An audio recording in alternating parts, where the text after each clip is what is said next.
धन्यवाद प्रेम। कोटिशा प्रणाम है मेरी माता सज्जनों, आप सबके श्री चरणों में असंख्य बार मेरी चरण वंदना स्वीकार कीजिएगा। दो शब्द कहने से पहले एक सूचना है। हरिद्वार में जुलाई में 2 सत्संग हो रहे हैं। साधना सत्संग 20 से 25 और 27 से 30 जुलाई। दिल्ली से जिन साधकों के नाम स्वीकार हुए हैं, नामों की सूची बाहर लिख के लगा दी गई हुई है। मेहरबानी करके जाने से पहले देखते जाइएगा। जिनके नाम स्वीकार हुए हैं उनसे करबद्ध प्रार्थना है, समय से पूर्व ही हरिद्वार पधारने की कृपा कीजिएगा। पहली बारी है साधक सुनो, लगभग 100 स्थानों से नाम आए हैं, अतएव दिल्ली से अधिक नाम तो नहीं रखे गए।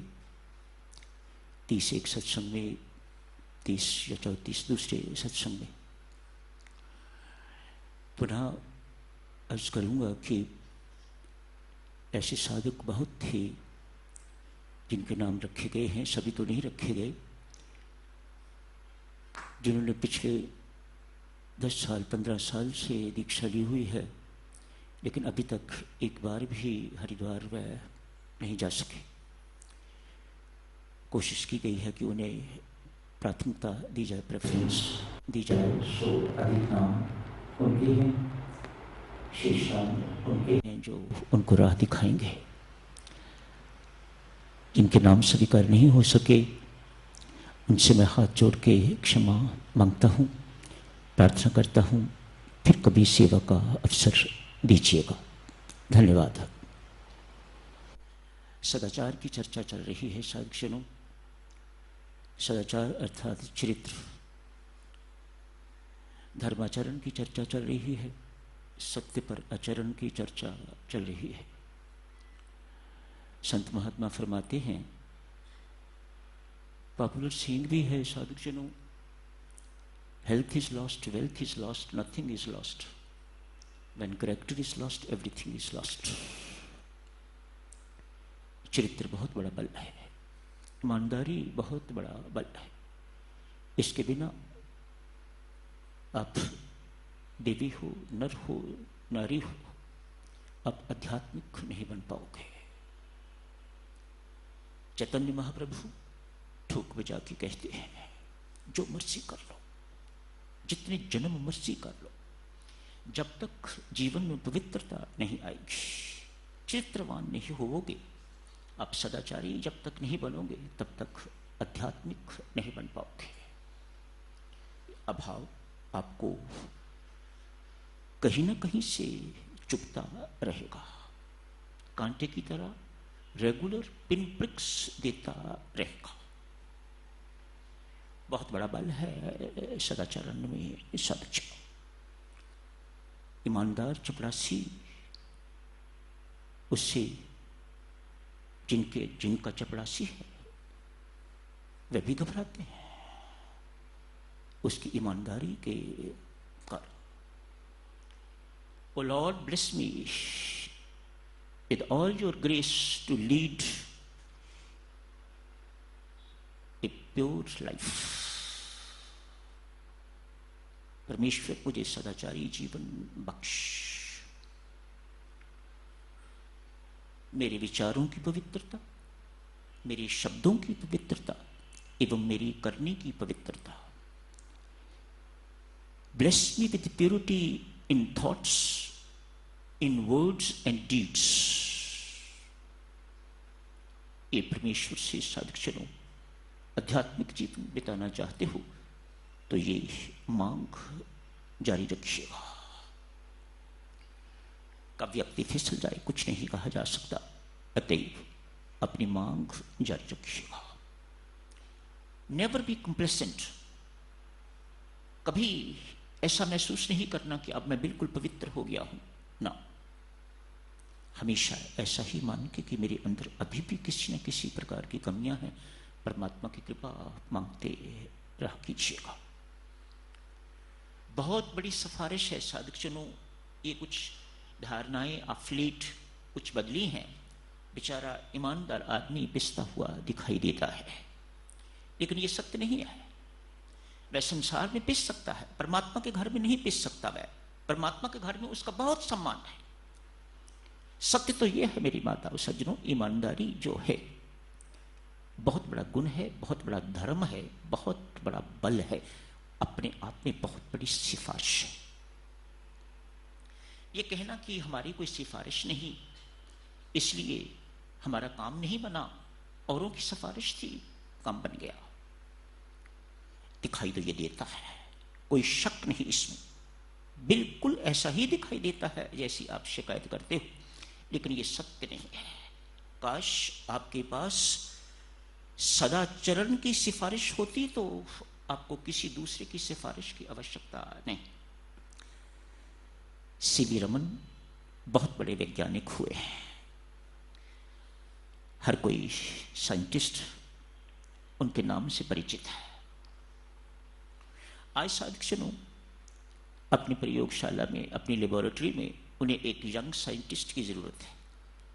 एक पोस्ट सुबह से तांता लगा हुआ है। सीवी रमन की लैब में काम करने का सौभाग्य प्राप्त होगा। वह कौन होगा? ब्रिलियंट से ब्रिलियंट यंग साइंटिस्ट, वैज्ञानिक सुबह से इंटरव्यू के लिए आए। सीवी रमन स्वयं साक्षात्कार के लिए बैठे हुए। शाम के 4 बज गए, 4:30 बज गए, कोई भी सफल नहीं हुआ। रमन साहब ने किसी को नहीं चुना, सब अनफिट डिक्लेयर कर दिए गए। मन में बहुत चाह है कि कोई व्यक्ति मिल जाता तो मुझे सहायता मिल जाती। कोई नहीं, कोई इन्फीरियर तो लेने का कोई फायदा नहीं, कौन मत्थापच्ची करता रहेगा।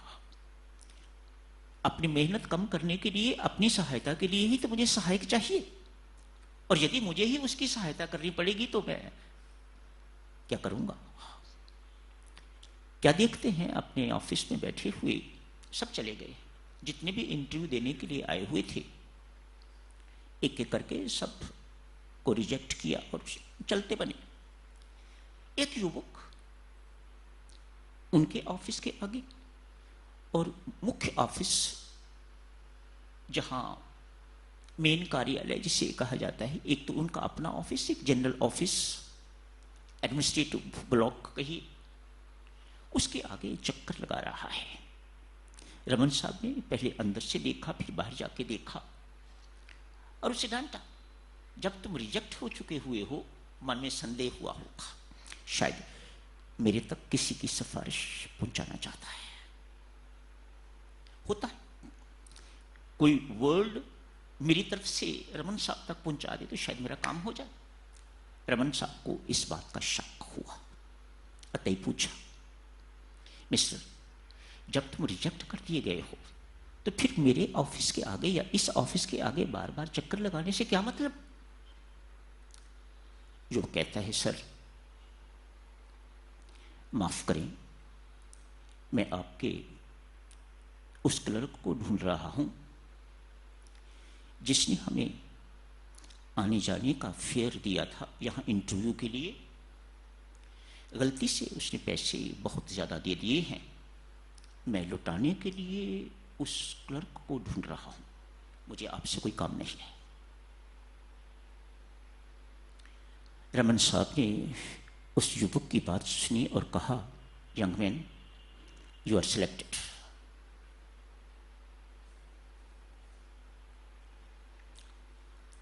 रमन साहब कहते हैं, बेटा, जो तेरे अंदर प्रोफेशनल कमी है वह तो मैं पूरी करने में सक्षम हूं, लेकिन ये जो सदाचार का तेरे अंदर गुण है, ये गुण तो मुझे भी चाहिए, ये मैं तुम्हें सिखा नहीं सकूंगा, ये तेरे अंदर पहले ही है। You are selected. सदाचरण डॉक्टर साहब अपने आप में बहुत बड़ी सिफारिश, शराफत, नोबिलिटी, सौम्यता, विनम्रता, ईमानदारी, ये सब देवी और सज्जनों, आप मानो ना मानो, किसी भी क्षेत्र में हो आप, हर क्षेत्र में इनकी कीमत है। घर में हो देवी, वहां भी कीमत है। ऑफिस में हो, वहां भी कीमत है। समाज में हो, वहां भी कीमत है। हर जगह मूल्य है। हाईकोर्ट के एक जज साहब अपनी पत्नी के साथ वृंदावन गए हैं। उन दिनों की बात है जिन दिनों उड़िया बाबा अभी जीवित थे। दर्शनार्थ गए, जाके प्रणाम किया। उड़िया बाबा ने दोनों ने को अपने सामने बिठा लिया। पत्नी बात शुरू करती है। कहा, बाबा, बहुत प्रसिद्ध हाईकोर्ट के जज हैं मेरे पति। नाम बताया। बहुत प्रसिद्ध हैं, अपनी ईमानदारी के लिए बहुत प्रसिद्ध, अपने जस्टिस के लिए और अधिक प्रसिद्ध, निष्पक्ष, किसी भी कीमत पर न ही कभी कोई गलत फैसला हुआ है और न ही किसी कीमत पर इन्होंने किसी का पक्ष ही लिया है। बहुत समृद्ध जज साहब। एक ही शिकायत है मेरी, घर में आई लक्ष्मी को स्वीकार नहीं करते, नित्य ठुकराते रहते हैं। इतनी बात कही, बाबा ने सुन ली। जज साहब तो और कहा, महाराज, मेरी पत्नी की शिकायत आपने सुन ली। मैं अपने विषय में थोड़ा सा आपको बताता हूं। मैं एक विशुद्ध वैष्णव परिवार से हूं। शब्दों पर ध्यान दो, हो सकता है ब्राह्मण हूं। शुद्ध वैष्णव परिवार से हूं। वकील बनने से पहले मेरे पिताश्री ने मेरे से वायदा लिया था, बेटा, मैं तुम्हें कुछ एक बातें स्पष्ट किया धर्मानुसार, शास्त्र के अनुसार बताता हूं। ईमानदारी जैसा पुण्य कोई नहीं, बहुत बड़ा बल है इसमें। सदा ईमानदार रहना, बेईमानी के पैसे को छूना ना, कभी झूठा केस न लेना और किसी निर्दोष को दंड दिलवाने का महापाप जिंदगी में कभी ना करना।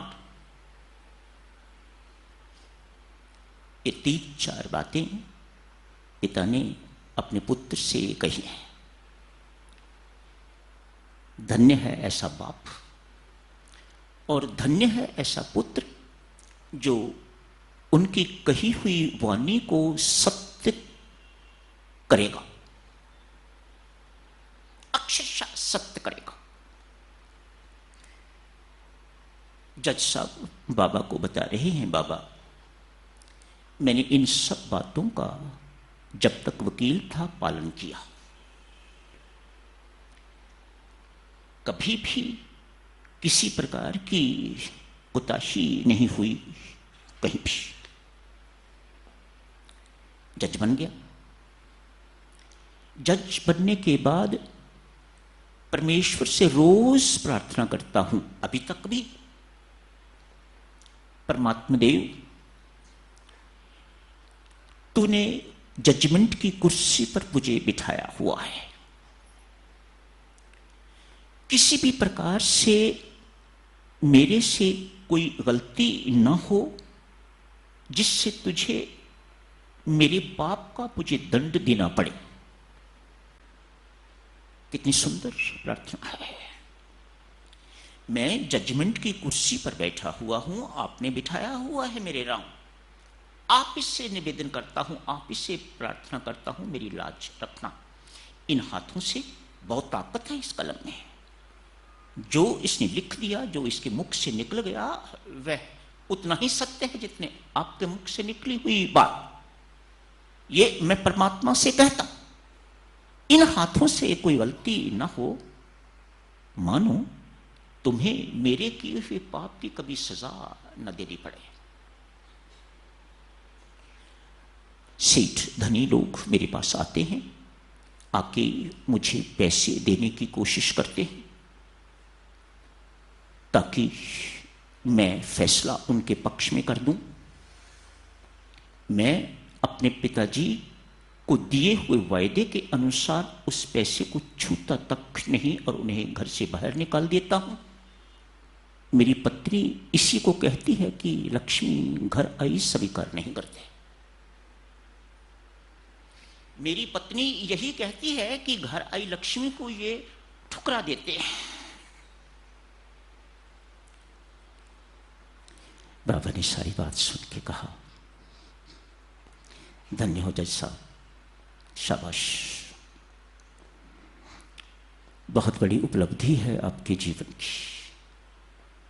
आपने ईमानदार, सत्यनिष्ठ, शराफत का जीवन बिताया है।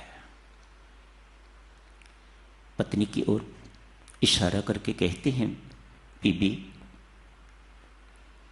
तो पाप की भागन क्यों बनती है? तेरा पति ईमानदार, सत्य मार्ग पर चल रहा है, धर्म के मार्ग पर चल रहा है, तो उसे ये बार बार ऐसी बातें कह के बार बार करके कुमार्ग पर क्यों चलाना चाहती है? क्यों पाप कमाना चाहती है? याद रख, बेईमानी का पैसा जिसे तू लक्ष्मी कह रही है, बेईमानी का पैसा अशांति के अतिरिक्त और कुछ नहीं देगा। अल्पकालिक शांति हो सकती है, शांति नहीं, लेकिन अल्पकालिक एक प्रकार का झूठा संतोष, एक प्रकार की संतुष्टि सी, गलत संतुष्टि, एक प्रकार का अल्पकालिक सुख उस वक्त मिलता है, लेकिन अल्टीमेटली अशांति देता हुआ यही पैसा आपके सर्वनाश का कारण बन जाता है। ये उड़िया बाबा ने उन दोनों को कहा। ईमानदारी से रूखी सूखी साधकजनों मिल जाए, अपना जीवन धन्य समझना चाहिए। बेईमानी से चिकनी चुपड़ी, मटर पनीर, पुलाव इत्यादि चांदी के बर्तनों में खाना, ये कहीं का नहीं छोड़ेगा। यहां से किसी ढंग से बच जाओगे। पिछले रविवार को आपने सुना था ना, वह महात्मा जो दिल्ली से पठानकोट जा रहे थे, गार्ड को यही कहा था ना, आप कहां तक मेरे साथ जाओगे? जिंदगी पठानकोट तक ही समाप्त नहीं हो जाती, जिंदगी खत्म होगी परमात्मा के घर तक जाने पर। यहां तो तू बचा लेगा, तेरा दूसरा साथी मुझे बता लेगा, लेकिन उसके घर में मुझे कौन बचाएगा? जो पाप तुम मेरे से करवाना चाहते हो, अभी मैं पाप करके उस पाप से बच भी जाऊंगा। अनैतिक कर्म जो तुम मेरे से करवा रहे हो गार्ड साहब, मैं उससे बच जाऊंगा, लेकिन राम के घर, परमात्मा के घर मुझे कौन बचाएगा? जिंदगी पठानकोट तक ही समाप्त नहीं होती, आगे भी है। जारी रखेंगे साधक इस चर्चा को और आगे। इस वर्थ परमेश्वर से नित्य मांगना, परमात्मा नाम भक्ति दे, श्वास श्वास से नाम का स्मरण हो, नाम भक्ति दे, भक्ति में जीवन दे, साधनामय एवं सदाचारी जीवन दे। जरूर मांगना, सदाचारी जीवन परमात्मा दे, पवित्र जीवन दे। शुभकामनाएं साधक, मंगल कामनाएं, परमेश्वर की कृपा सदा सदा सब पर बनी रहे।